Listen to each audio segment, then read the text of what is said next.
İranda etirazların yatırıldığı bar bağırılsa da Tasnim kimi agentliklər tərəfindən, hansının ki domen Amerika Birləşmiş Ştatlar tərəfindən bloklanıb, bağlanıb, sayt Telegramda fəaliyyət göstərir, sayta giriş etmək olmur. Demək olar ki, yeni domen yaratsalar da, onu da yəni dünya güclərinin əlində olan şeyləri də var, internet falan bloklayırlar. Onlar çünki ancaq hamı nə deyirsə, hökumət deyir ki, etirazlar yoxdur, nümayişlər dağılıb və s. və ilaxır.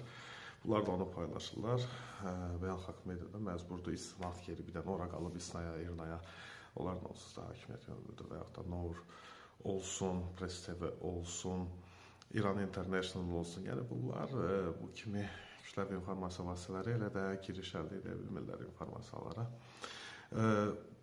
Starlink pulsuz edəndən sonra interneti İran üçün, yəni bu Molla rejimi işıqları söndürsə də eləsə də dəhşətli görüntülər yayılıb. Onlardan birini Amerika Birləşmiş Ştatları həmin görüntülərdən birini yayıb.